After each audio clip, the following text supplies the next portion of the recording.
오늘 여기 본문에 보니까 하나님께서 각 사람에게 그 행한 대로 보응을 하신다. 그리고 그 구체적인 내용을 어떻게 돼 있는가 7절부터 이렇게 설명을 하고, 그리고 그 11절에 이제 그것을 다시 한번 그 이유에 대해서 이는 하나님께서 외모로 사람을 취하지 아니하심이니라, 이렇게 바울이 진술을 하는 것을 이제 보게 됩니다.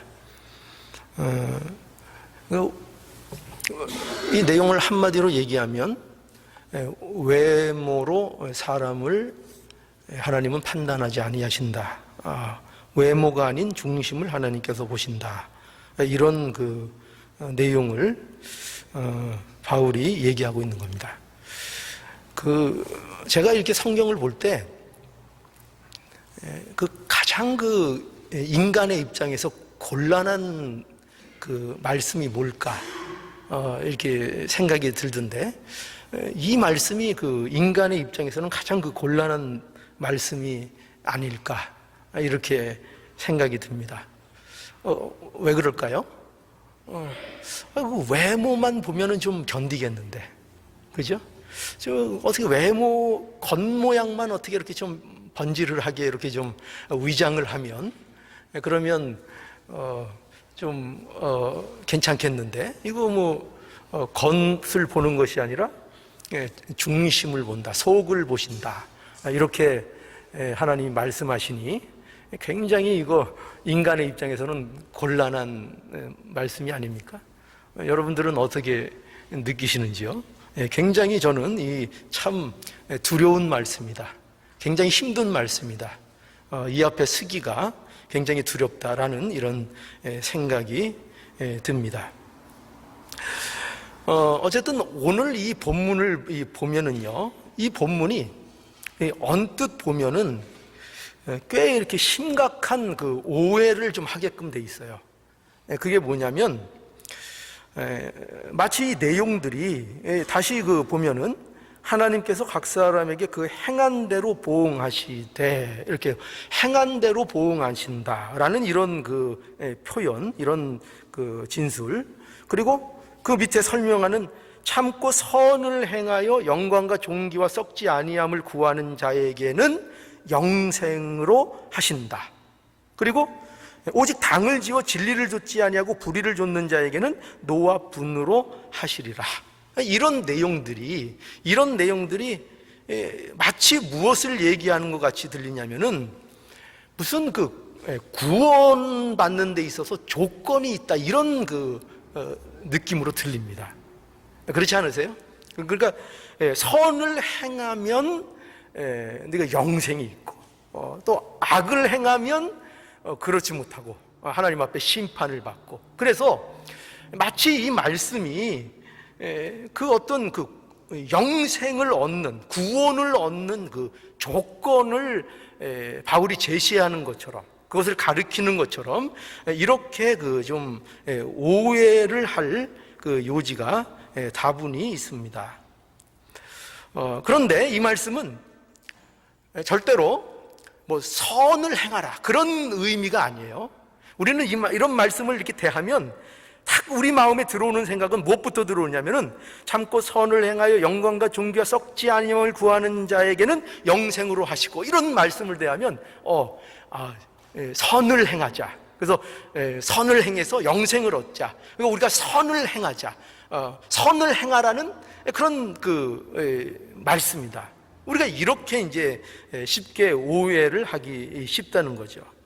그러나 이것은 선을 행하라는 말씀도 아니고요, 그런 말씀도 아니고, 선을 행하면 그것이 구원의 조건이 된다, 그런 말씀도 이 말씀은 아닙니다.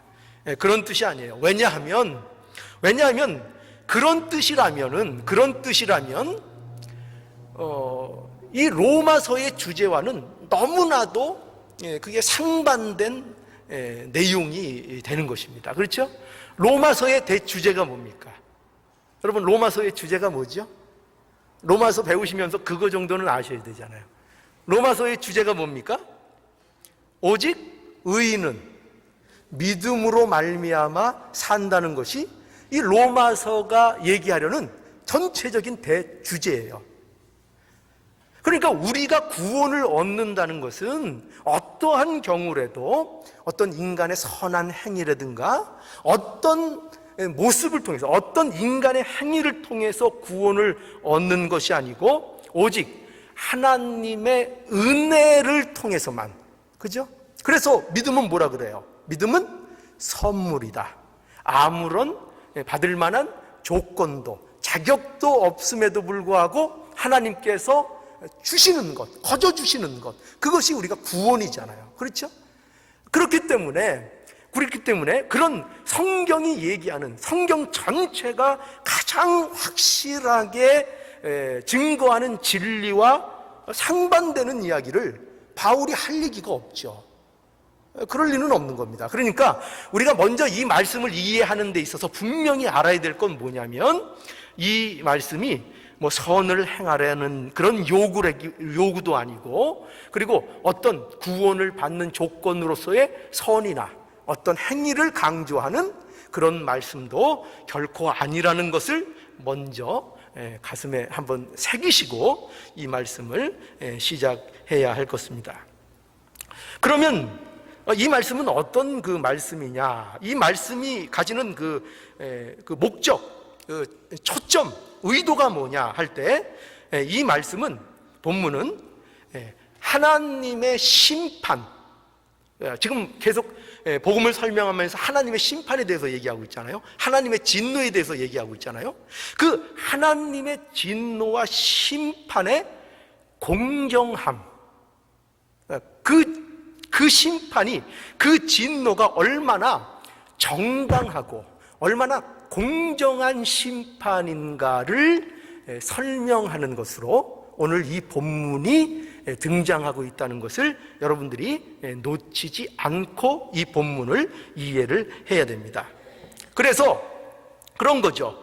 이런 거예요. 뭐냐면 유대인은 왜 이방인과 같이 하나님의 진노를 피할 수 없을까? 그렇죠? 유대인들의 입장에서는 뭔가 이게 불공정한 것 같잖아요. 그죠? 공평한 것 같지 않잖아요. 왜 우리가 하나님의 선민이요 율법을 가졌고 성전을 짓고 하는 우리가 유대인인데, 명색이, 그런데 어떻게 우리가 이방인과 같은 취급을 받을 수 있느냐? 어떻게 우리도 하나님의 진노와 심판을 피할 수가 없느냐 하는 문제.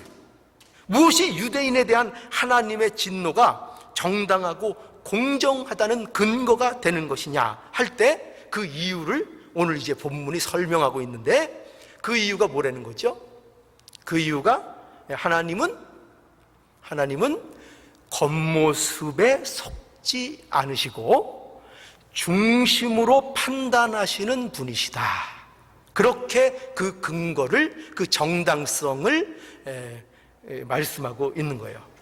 만약에 하나님께서 겉모습을 보시는 분이라면 유대인과 이방인을 어떻게 해야 됩니까? 다른 취급을 해야 되죠. 다른 취급을 해야 됩니다. 그런데 하나님은 외모로 속지 않으신다는 거예요. 그들 겉모습을 가지고 속지 않는다는 거예요. 그래서 그 속지 않으시는 그 하나님, 사람의 중심을 보시는 그 하나님이신 것을 근거로 하여 그의 심판의 공정성, 정당성을 지금 확인하고 있는 그런 본문의 내용이 되는 것입니다. 그래서 바울은 이러한 사실을 어떻게 더 이렇게 분명하게 강조하고 있는가 하면은 유대인들에게 가장 그 자랑거리가 되는 것 중에 하나, 이제 율법을 예로 들어서 이 사실을 더욱더 이제 강조를 합니다. 그래서 오늘 본문의 이제 12절에 보면은요, 12절에 이렇게 율법에 대해서 이제 바울이 진술을 합니다. 무릇 율법 없이 범죄한 자는 또한 율법 없이 망하고, 무릇 율법이 있고 범죄한 자는 율법으로 말미암아 심판을 받으리라. 13절에 하나님 앞에서는 율법을 듣는 자가 의인이 아니요 오직 율법을 행하는 자라야 의롭다 하심을 얻느니라 라고 바울이 진술합니다. 자, 여기 바울이 지금 율법이라는 것을 예를 들고 있는 거예요. 무엇을 강조하기 위해서? 하나님께서 무엇을 강조하고 무엇이 정말 중요한가 하는 것을 강조하기 위해서 율법이라는 것을 동원해서 설명하는데, 그 설명의 핵심이 뭐냐면은 율법을 가지고 있다는 것으로 유대인이 심판을 면하지 못한다 이 말이죠. 그렇죠? 그들이 율법을 가졌어요. 어떻게 율법을 가졌다는 것은 그들이 율법을 가지고 그들의 겉모습을 그럴싸하게 치장하고 있다는 것입니다. 그러니까 이 율법으로 볼 때, 그들이 율법을 받은 것으로 볼 때는 그들이 어떻게 보면은 심판을 면할 것 같은 그런 겉모습을 가지고 있지만, 그러나 중요한 건 뭐라고요?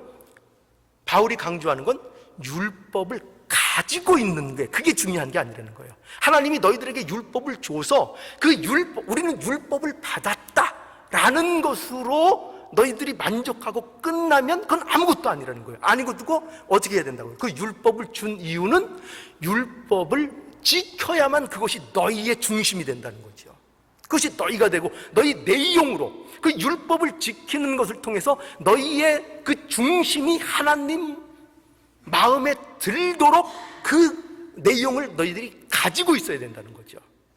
그런데 너희들이 율법은 가지고 있지만 어떻게 되는 거예요? 그 율법을 제대로 이해하지도, 제대로 그것을 지키지도 못하고 있다, 이렇게 이제 지적하고 있는 것입니다. 그러면서 또 이방인도 마찬가지라는 거예요. 이방인들은 하나님으로부터 율법을 직접 받았지는 않았어요. 그러나 하나님께서 그들의 본성 속에 어떤 율법과 같은 작용을 하는 어떤 양심이나 어떤 의식을 주셨다는 거예요, 본성을. 그래서 그들은 문자적으로 하나님 앞에 율법은 받지 못했지만 그 양심과 본성에 의해서 스스로를 억제할 의무와 책임, 어떤 도덕적, 윤리적인 그런 책임이 있다는 거예요. 그런데 그들도 그런 본성을 가졌다는 것으로 만족하고, 만약에 그런 본성에 충실하지 않고 양심을 지키지 않는다면, 그러면 그들이 갖고 있는 양심이, 그들이 갖고 있는 도덕적인 어떤 기준이 어떤 유익이 되겠는가? 그렇게 이제 얘기하고 있는 것입니다. 그래서 여기에서 핵심이 뭐겠죠? 바울은 율법이든지 아니면 그 사람들이 어떤 좋은 본성, 어떤 그런 양심을 갖고 있든지 그 가지고 있는 것 그 자체가 중요한 것이 아니고, 그것을 우리의 중심으로, 그것을 순종하고 그것을 행하고, 그것이 그 사람의 신앙에, 그 사람의 중심의 내용이 실제로 돼야 될 것을 말씀하고 있는 것입니다. 여러분, 이런 말씀 속에서 우리가 하나님께서 우리에게 주시는 어떤 메시지가 뭘까요? 그러니까 이거죠. 오늘 이 본문 말씀에서는 분명히 무엇을 강조하고 있는가 하면은, 하나님은 어떤 분이신가? 하나님은 겉모습으로 사람을 판단하지 않고 하나님은 중심으로 그 사람을 판단하고 심판하시고 진노하시는 분이다. 그런 하나님이시다. 그러므로 그런 하나님 앞에 서 있는 자들이 어떻게 그 사실을 안다면 우리가 그 말씀을 통해서 무엇을 깨달을 수 있겠는가? 무엇을 알 수 있겠는가? 여러분, 이 말씀 속에서 우리는 이것을 알아야 돼요. 뭐냐면, 첫 번째로 이런 사실을 알 수 있죠. 하나님은 어떤 하나님이다. 하나님은 어떤 경우에도 속지 않으시는 분이다. 그죠? 하나님은 속지 않으세요. 어떤 겉모습에 속지 않으세요. 아무리 겉모습을 아름답게 치장해도 그 안을 보시는 하나님이기 때문에, 그 안이 어떠함을 보시는 하나님이기 때문에 결코 하나님을 속일 수 있다 없다. 인간이 하나님을 속일 수 없다는 것을 이 말씀 속에서 우리는 분명히 기억해야 될 거예요. 그뿐만 아니라 또 이 말씀을 통해서 하나님의 심판의 정당성, 하나님이 하시는 일의 정당성, 그러니까 하나님의 일에 대하여 우리가 항거할 수 없음을, 그 항복해야 되는 이유를 분명히 알 수 있어요. 그렇죠? 하나님은 왜 모든 것을 알고 그에 대한 정당한 심판을 하시는 분이시기 때문에, 그러니까 하나님이 어떤 결과를 우리에게 주시는가에 대해서 우리는 항거하거나 그거에 대해서 불평을, 원망을 토할 수 없는 그러한 하나님의 모습이라는 것을 우리에게 분명히 하고 있는 거죠. 그런데 여러분, 이거보다 사실 저는 이러한 내용보다 오늘 말씀을 통해서 정말 우리가 생각해야 될 것은 뭐라고 생각하는가 하면은 바로 이거예요. 뭐냐면 하나님은 중심을 보십니다. 그런데 그 중심을 보신다라는 말을 우리가 오해할 수 있다는 거예요. 어떻게 오해할 수 있느냐 하면은, 하나님이 중심을 보시는구나. 그러면 우리가 그럼 중심으로 자라면 되지? 여러분, 혹시 지금 그렇게 생각하시는 분들 있으세요? 하나님이 중심을 보신다며, 하나님은 겉모습을 안 보고 하나님은 중심을 보신다면, 그러면 우리가 중심으로 하나님 앞에 잘해드리면 되겠네? 그죠? 그런 생각이 분명히 드셨을 거예요. 그런데 그거를 조심하시되, 그렇게 마음을 먹으라는 게 아니에요. 여기는 내가 중심으로 하나님 앞에 중심을 드려야지 그런 요구를 하고 있는 것이 아니고,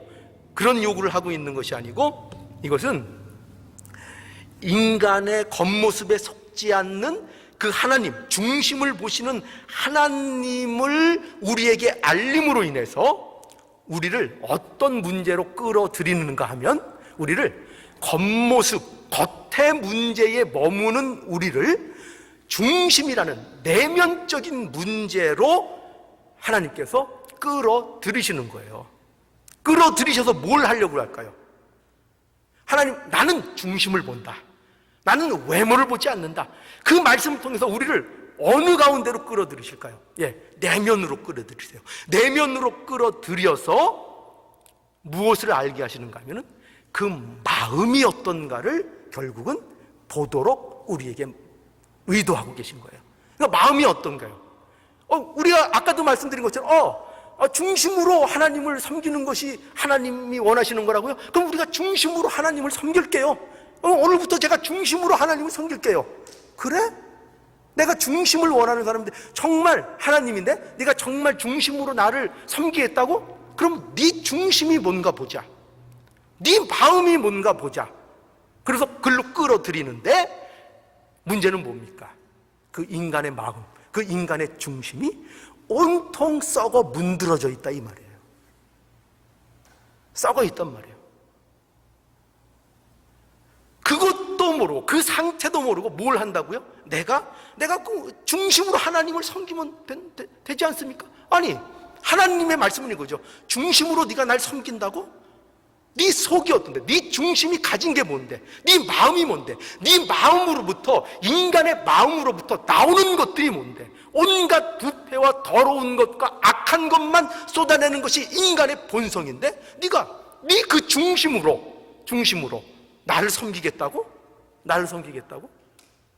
그 문제를 확인하는 것이 바로 이 말씀인 거예요. 나는 외모로 사람을 취하지 않고 중심으로 사람을 취해. 그러니까 너를 보고 중심으로, 우리 그러잖아요. 외모가 이뻐야 미인이냐? 마음이 이뻐야 미인이지? 그런 식으로 마음이 이뻐야 된다, 이런 의미를 갖는 게 아니에요. 그런 의미가 아니고, 그것을 통해서 너희는 그 마음이 하나님을 전심으로, 그 마음을 하나님께 둘 수 없는 존재라는 것을 이 말씀이 확인해 주는 굉장히 두려운 말씀인 거예요. 그러니까 우리는 이 말씀을 오해하면은 굉장히 이 말씀을 나한테 유리한 말씀으로 알아요. 왜? 하나님은 겉모습을 안 보신대, 마음을 보신대. 그러니까 내 마음을 언젠간 알아주실 거야. 나는 지금 겉모습은 내가 이렇지만 내 마음에는 내가 진실이 있고 이런 마음이 있는데, 이거 다른 사람들은 몰라줘도 하나님은 알아주니까 내가 마음의 위로가 돼. 이런 식으로 이 말씀을 갖다 쓸 수 있어요. 그런데 그거는 아주 얕은 거예요. 그런 게 아니고, 이 말씀은 얼마나 우리에게 곤란한 말씀이고 우리를 두렵게 하는 말씀이고 하나님 앞에 우리가 두려움으로 서게 하는 말씀인가를 알아야 돼요. 하나님은 뭐를 본다고요? 중심만 본다고요. 그런데 기가 막힌 건 그 중심이 썩어 문드러져 있다고요. 그럼 어떻게 하시겠어요?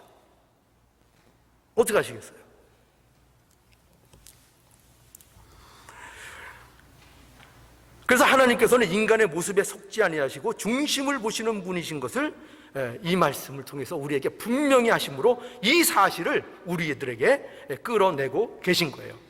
그래서 결국 우리들로 하여금 무엇을 경험하도록 하시는가 하면은 바로 이거죠. 그 마음이 본성적으로 썩어 문드러져 있다, 부패했다는 것을 결국 하나님께서는 이 말씀 속에서 폭로하시는 겁니다. 폭로하시는 거예요. 그래서 여러분 로마서 3장 9절 보면은 그러면 어떠하뇨? 우리는 나으뇨? 결코 아니라 유대인이나 헬라인이나 다 죄 아래 있다고 우리가 이미 선언하였느니라. 기록된 바 의인은 없나니 하나도 없으며. 이 사실을 우리 자신들 속에서 폭로되어야 된다니까요. 이런 말씀을 보고 그런가 보다 이렇게 끝내야 되는 말씀이 아니고 이 말씀을 대할 때마다 뭘 해야 되냐면 의인은 없나니 하나도 없다는 이 말씀 속에서 우리의 이 부패한 본성, 아직도 빼내지 못한, 또 인간들이 갖고 있는 그 본질적인 문제를 자꾸 폭로를 당해야 여러분들이 이 말씀을 바로 대하고 있는 거예요. 남의 얘기가 아닌 거죠. 우리를 폭로시키고 있다니까요. 아니, 나를 폭로시키고 있다니까요. 이 모든 말씀들이 의인은 없나니 하나도 없으며 깨닫는 자도 없고 하나님을 찾는 자도 없고 다 치우쳐 한 가지로 무익하게 되고 선을 행하는 자는 없나니 하나도 없도다. 그리고 저희 목구멍은 뭐래요? 열린 무덤이요, 그 혀로는 속임을 베풀며 그 입술에는 독사의 독이 있고 그 입에는 저주와 악독이 가득하고 그 발은 피 흘리는데 빠른지라. 이게 뭐라고요? 인간의 부패한 본성을 여지없이 드러내고 있는 그런 말씀이 되는 거예요. 그러므로 우리는 하나님께서 외모를 취하지 않고 중심을 보신다라는 이 말씀 속에서 굉장한 두려움을 느껴야 할 것입니다. 무서운 말씀이에요. 여러분, 이것이 왜 폭로돼야 될까요? 이 말씀을 통해서 왜 하나님은 우리를 폭로하기를 원하실까요? 하나님의 심판은 겉모양이 멀쩡하다 그래서 피할 수 있는 게 아니기 때문이에요. 그게 아니에요. 하나님께서는 겉포장이 잘 돼 있다고 진노를 면해 주시는 법이 없어요. 하나님은요 아무리 그 겉모양이 화려하고 아름답고 눈부셔도 그 내용을 갖고 있지 않으면, 그 중심이 바로 돼 있지 않으면 하나님께 합격점을 받을 수 없어요. 다 하나님의 진노를 받을 수밖에 없습니다. 자, 이러한 사실을 잘 드러내는 말씀이 하나 있는데 한번 제가 소개하죠. 마태복음 19장입니다. 마태복음 19장 16절.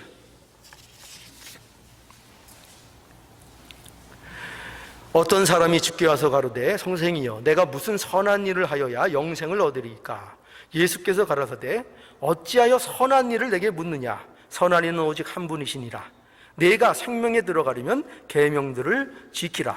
가로되 어느 계명이오니까? 예수께서 가라사대 살인하지 말라, 간음하지 말라, 도적질하지 말라, 거짓 증거하지 말라, 내 부모를 공경하라, 내 이웃을 내 몸과 같이 사랑하라 하신 것이니라. 그 청년이 가로되 이 모든 것을 내가 지켰사오니 아직도 무엇이 부족하니까?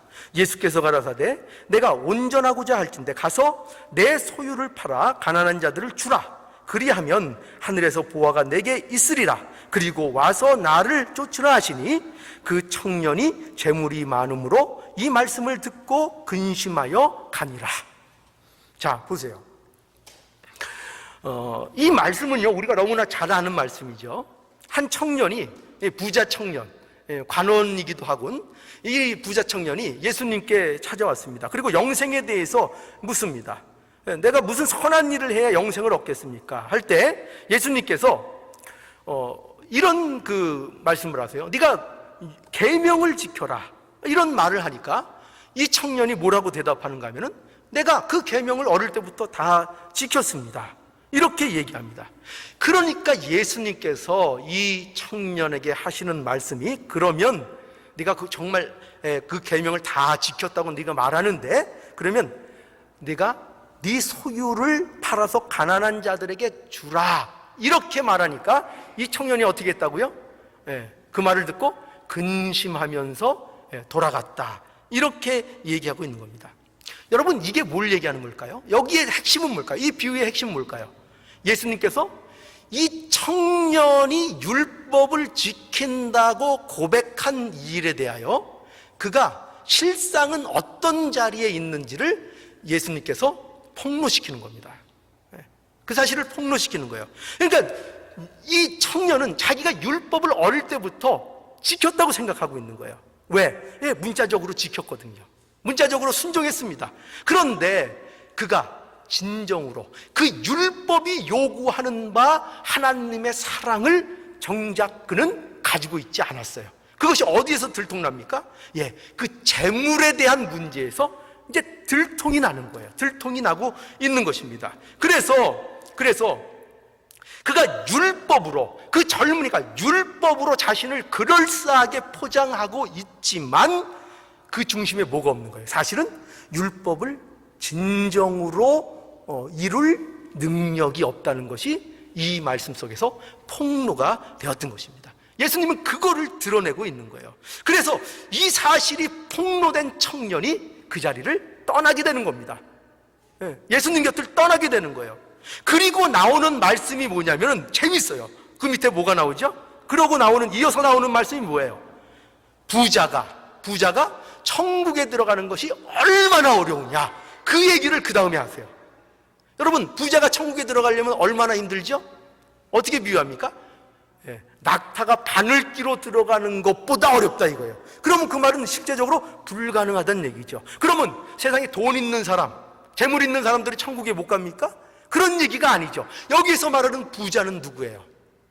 부자는 바로 자기가 하나님의 겉모양을 가지고 하나님 앞에 합당하다고 자식 스스로를 의롭다고 여기고 있었으나 그 아는, 그 내용은, 실제 중심은 하나님의 사랑과 하나님의 복음을 실제로는 소유하지 않은 자의 모습인 것을. 그 자가 누구예요? 그 자가 부자인 거예요. 그 자가. 겉모습은 그럴싸해요. 겉모습으로는 교회도 열심히 다녀요. 겉모습으로는 신앙생활을 하는 것 같아요. 신앙인인 척해요. 믿는 것처럼 굴어요. 하나님을 섬기는 것처럼 굴어요. 그런데 뭐가 없다고요? 겉모습은 번지르해요. 안에 없어요. 내용이 없어요. 예수 그리스도가 없어요. 그게 누구라고요? 그게 부자인 거예요. 그거를 폭로당하면, 그 사실이 폭로당하면 어떻게 해야 되죠? 신앙인이 되고 하나님의 예정된 백성은 그 사실이 폭로당하면 그 자리를 떠나는 것이 아니라 어떻게 될까요? 그 앞에 항복하게 되는 겁니다. 하나님 앞에 항복하게 되고 예수 그리스도 앞에 항복하게 되는 거예요. 그리고 천부여 의지없어서 하면서 회개하고 그분께 매달리고 그분께 모든 것을 걸 수밖에 없는 자신의 입장을 이해하게 되는 거예요. 그게 신자가 되는 거예요. 신자가. 그러나 그 폭로당한 것을 가지고 떠나면은 희망이 없는 거예요. 떠나면 희망이 없는 거예요. 언제나 하나님께서는 우리를 하나님의 백성이 되게 하시는 과정 속에서 언제나 우리에게 폭로하십니다. 뭐를요? 그의 중심을.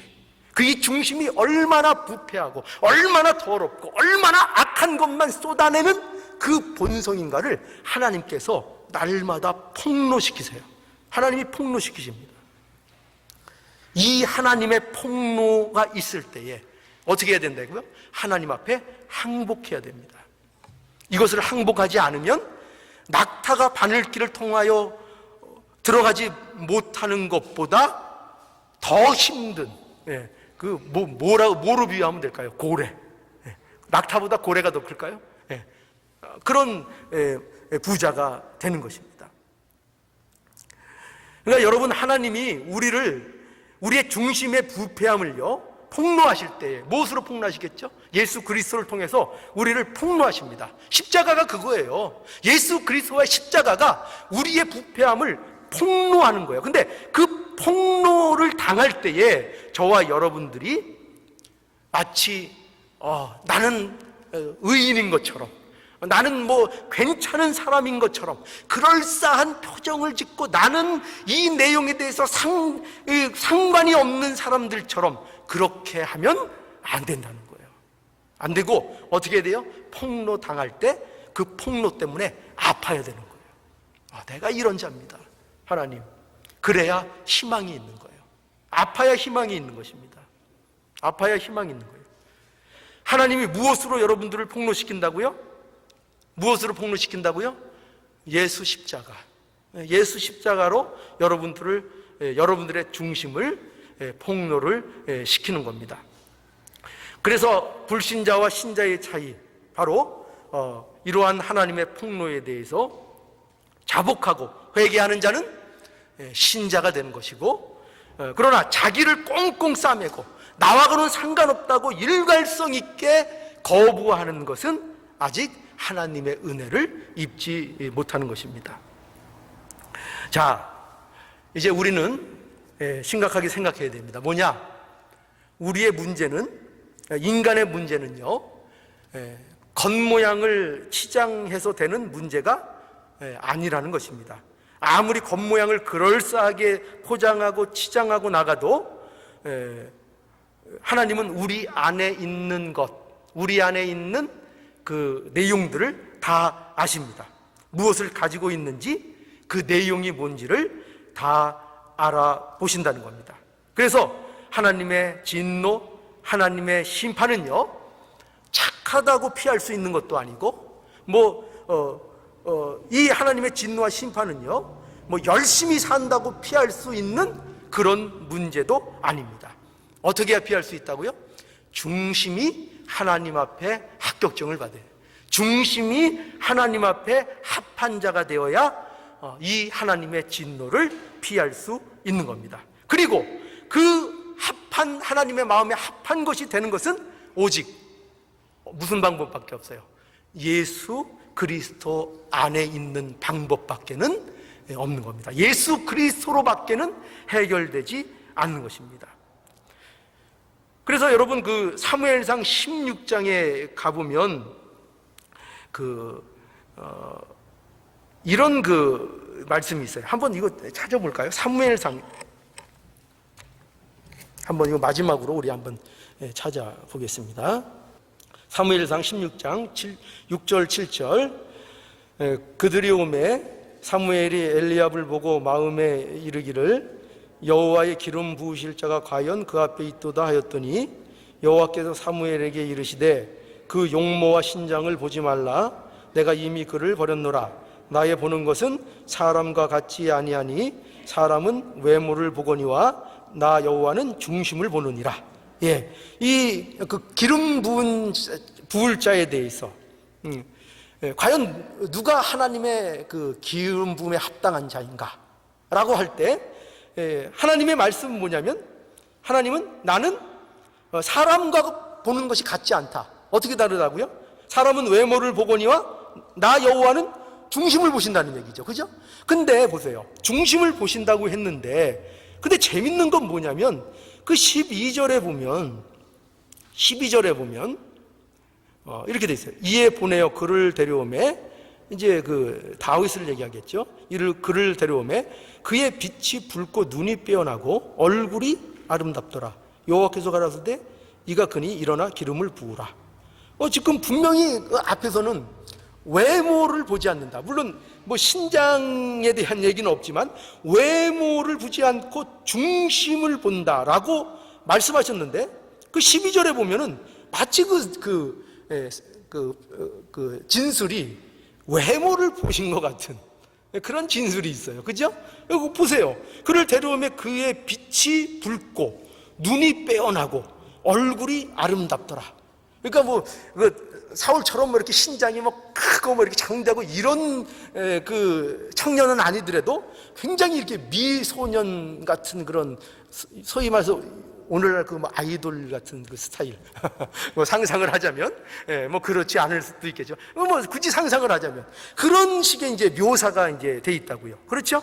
그런데 그러면 이 모습이 정말 그 외모에 대한 그 표현이었을까요? 그렇지 않죠. 그렇지 않고 이건 뭐냐면 하나님의 보시기에, 하나님의 관점에서 하나님 보시기에 그가 얼마나 하나님께 합한 자인가를 표현하는 것으로 이런 표현을 하고 있는 것이죠.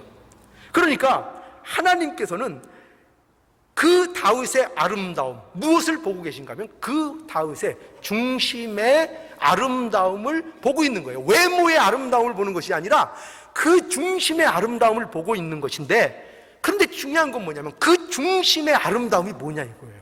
그 중심의 아름다움이 사도행전 13장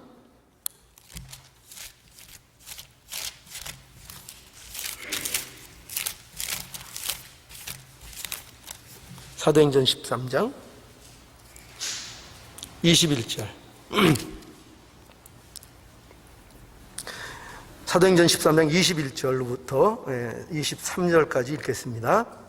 그 후에 저희가 왕을 구하거늘 하나님이 베냐민 집파 사람 기스의 아들 사울을 40년간 주셨다가 패하시고 다윗을 왕으로 세우시고 증거하여 가라사대 내가 이새의 아들 다윗을 만나니 내 마음에 합한 사람이라. 그 하나님 마음에, 하나님 중심에, 그 중심이 하나님 앞에 합하다 이거예요.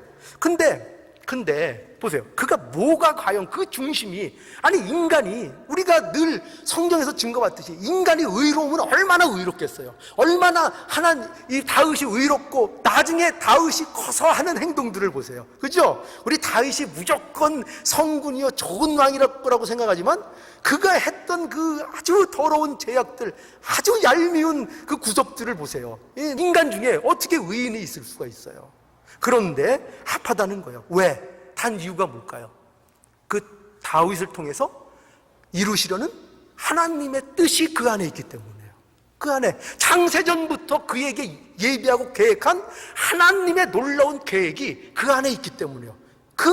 그래서 그를 볼 때에 너무나도 아름답고 빼어나고 그가 하나님 마음에 쏙 드는 자로 그렇게 표현하고 있는 거예요. 그에게 뭐가 있을게요? 다윗에게 뭐가 있게요? 그 안에는 예수 그리스도가 있는 거예요. 그 안에 예수 그리스도. 23절 하나님이 약속하신 대로 이 사람의 씨에서 이스라엘을 위하여 구주를 세우셨으니 곧 예수라. 오직 인간이 의롭게 되고 인간이 하나님 앞에 그 중심으로 인정받을 수 있는 그 요소는 단 하나밖에 없어요. 뭐냐? 그 안에 예수가 있는 것이에요. 예수가 있는 것. 예수가 있는 그 중심이 되어야 예수의 십자가 앞에 폭로되고 그 앞에 항복하는 그 심령이 될 때만 그 중심이 하나님 앞에 합격점을 받고 인정받고 하는 이 놀라운 역사가 이루어지게 되는 것입니다. 하나님 앞에 외모가 아닌 중심으로 인정받는 여러분들 되시기를 원합니까? 원하시죠? 방법이 뭐밖에 없다고요? 예수 안에 들어가셔 사시는 길밖에 없습니다. 이거는 외모의 문제가 아닌 거예요. 겉모습을 치장해서 되는 문제가 아니에요. 하나님을 우리의 어떤 겉모습으로도 하나님을 속여낼 수가 없어요. 하나님은 절대로 안 속습니다. 우리가 아무리 그럴싸한 것으로 하나님 앞에 들이대고 나와도 우리의 중심에 예수가 없으면 하나님은 절대로 안 속습니다. 안 속습니다. 이 문제가 얼마나 두렵고 우리가 떨림으로 하나님 앞에 나가야 되는지를 분명히 여러분들이 아시고 예수 안에 들어가서 예수로 인하여 하나님 앞에 그 중심이 합격점을 받는 저와 여러분들이 모두 되기를 축원합니다.